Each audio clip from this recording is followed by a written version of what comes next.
Okay, Charlie. So let's talk about pessimism in philosophy. If you take a look around, one might get the impression that we are in a renaissance or a golden age of philosophical pessimism. But actually, philosophical pessimism has been around for thousands of years. Movements such as antinatalism or voluntary human extinction are just the latest contemporary manifestations of feelings and ideas that have always permeated the human psyche. They have perhaps gotten more sophisticated and organized, but they are certainly nothing new. The bulk of religious theology is pure pessimism. Just take a look at the Bible. How many pages are devoted to existence before the fall from grace? If there's one clear message coming from Judaism, Christianity, and Islam alike, it's that human existence is lowly, sinful, negative, unsavory, and inferior to that of pie in the sky. Now, some may perceive the philosophies of Hinduism and Buddhism to be pessimistic, but I think it has less to do with pessimism and more to do with pointing towards how functional aspects of existence can be conducive to suffering. That is, if desire is followed, it leads to an investment. An investment inevitably leads to taxation. But they also point towards practical methods that individuals might employ to address and navigate these aspects, something that is mostly lacking in modern pessimistic philosophies, and hence leads to a lot of frustration. Would work out, right?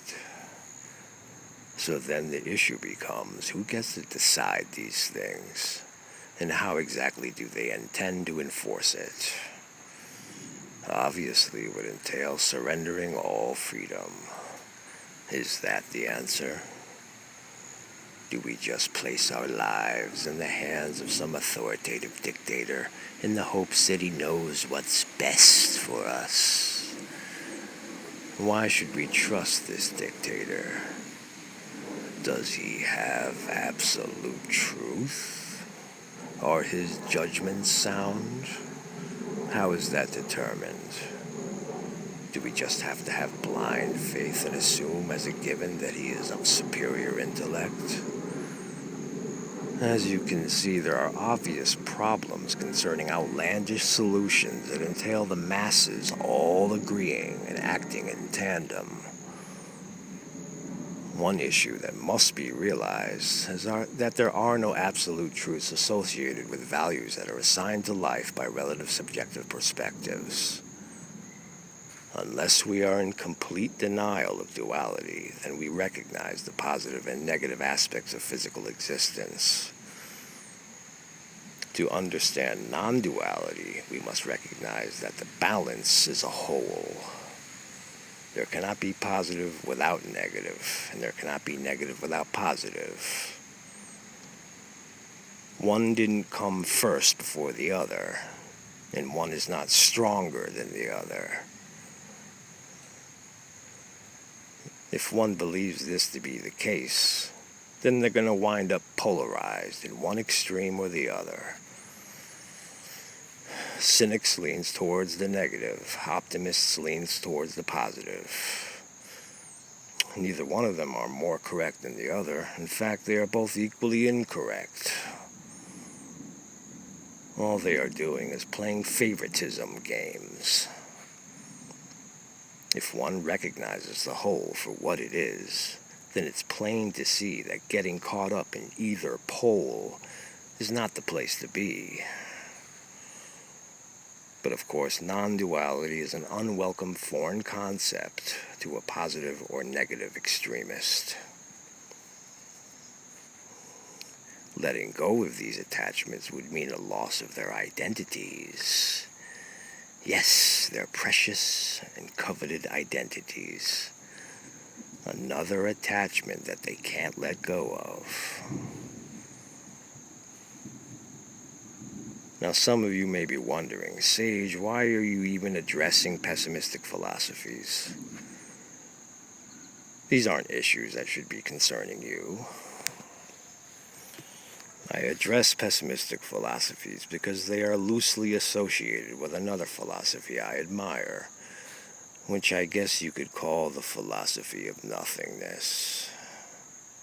Now, I call it the philosophy of nothingness because the term nihilism has become virtually defunct and useless due to being sorely misunderstood and assigned a plethora of negative connotations.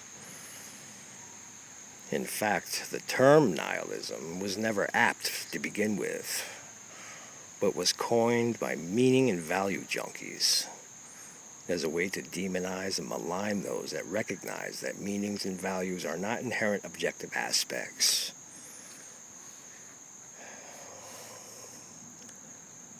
Nihilism is not a derivative from the word annihilate, which most people like to believe, but stems from the Latin word nihil, which simply means nothing. Nihilists are not out to annihilate anything, but rather recognize that there's nothing existing to annihilate in the first place. A lot of people think that nihilism is yet another pessimistic philosophy, which of course couldn't be further from the truth. Nihilism is not pessimistic because pessimism, as well as optimism, stem from assigning labels of value. Nihilism sees that there is no value existing until one assigns the label. Now, of course, nihilism seems pessimistic from the perspective of a label junkie because the label junkie has assigned a negative value to any rejection of the labels as non-inherent and non-objective aspects. In other words, if you deny that my values, reasons, purposes, meanings, and narratives are objective truth facts, then you are a pessimist.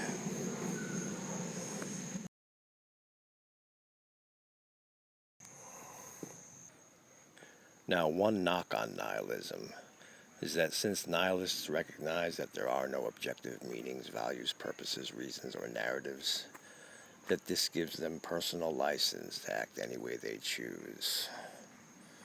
In other words, since assigned distinctions have no objective inherent quality, it means that a nihilist has no problem murdering, stealing, raping, lying, or cheating.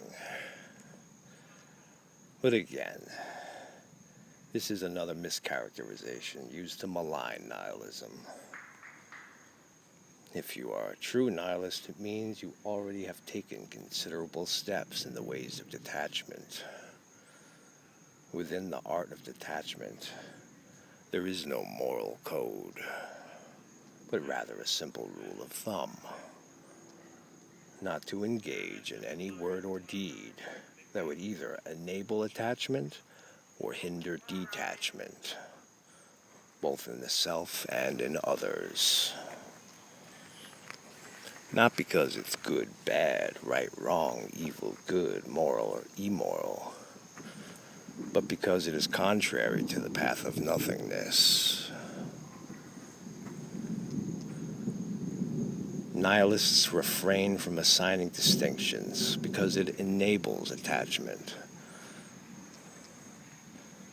And a nihilist that uses the emptiness as a means to commit acts that both enable attachment and hinder detachment, such as murder, theft, rape, and lies, is not or is no longer a nihilist. For they are in effect using an assigned value of no value as a value. This is contrary to nihilism.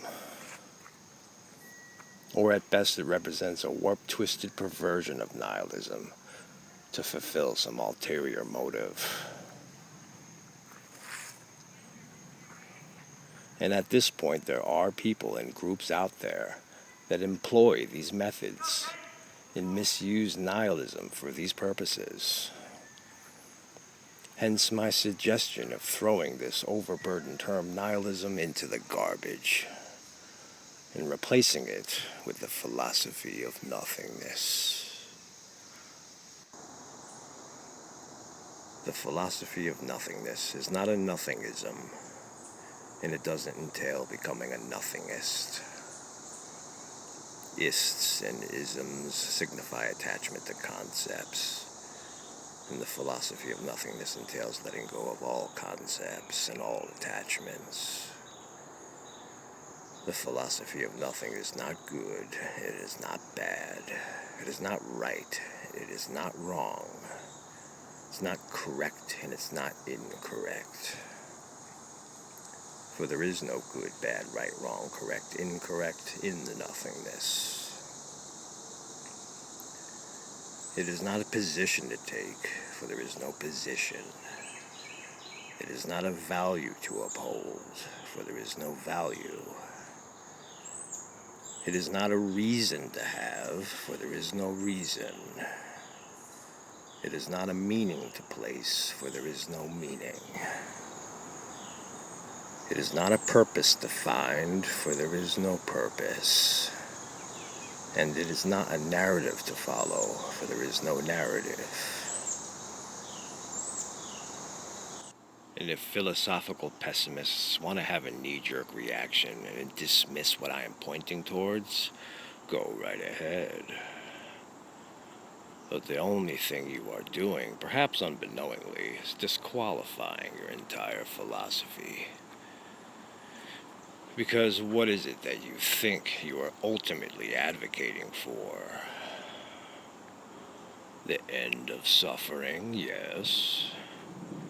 Perhaps non-nataling, yes. And what else? Could it be non-existence? Yeah, but it can't be non-existence, because non-existence is just a concept of some state that only holds significance in conjunction with existence. So non-existence is really only just another aspect that exists. What you seek is nothingness, which will never be found for so long as one is seeking and believing there is something to find. There is nothing. Nothing to be found. Nothing and no thing. Remember, this is the nothingness we are talking about. It is not a suffering-free zone, bliss, perfection, darkness, blackness, a void, or even empty space. It's nothing you can point at or allude to. It's not any kind of quality or state of being. All of these things are somethings, and there are no somethings in nothingness. It can't even be rightfully called nothingness, for the word nothingness is just a label, and what we are referring to as nothingness is beyond labels. So you should really try to understand what it is you think you are getting yourself into, and to understand that to understand this entails understanding that there is nothing to understand. You think you want the nothingness, but it looks like you are still not ready for it. For you are far too busy playing around in the sandbox with inventory toys, desperately clinging on to the attachments you claim you want to be rid of. Your ideals, concepts, beliefs, and convictions. Your values, reasons, purpose, meanings, and narratives. Your distinctions of good, bad, right, wrong, evil, good, correct, and incorrect. You claim it isn't a game worth playing, but one couldn't tell. Because you are playing the game as hard and as furious as everyone else. So this is why I address pessimistic philosophies, because what pessimistic philosophies indirectly imply they want is what nothingness is all about. And I say indirectly implied because for all the talk in pessimistic philosophies, you hear very little about the nothingness. It's all just a bunch of bickering and quibbling over suffering and nadling and judgments and values. What's right, what's wrong, what's good, what's bad, who is correct and who is the asshole. No, you certainly aren't doing the nothingness any favors. You're shitting all over it. So ready to deconstruct the world, yet absolutely unwilling to deconstruct yourself. And this is why pessimistic philosophies need to be rebooted, revamped, and completely overhauled. Because you don't have any tangible blueprints or practical game plans. And your representatives are caustic, irreverent, toxic extremists. No one will drink from your well if the well is tainted. You provide no cup or a means to draw the water. And a good place to start is in perhaps redefining yourself. As in to be not so much anti-life, but rather more as pro-nothingness. Why make a hard sell any harder than it should be? People are always more attracted to a positive than a negative, something pessimists should be familiar with. That's the underlying reason why anti-abortionists went pro-life. People want to know more about what you are for than what you are against. And more legitimacy and respect is afforded to those who define themselves by what they are for rather than what they are against. Especially when what you are against is accepted as a norm by the mainstream.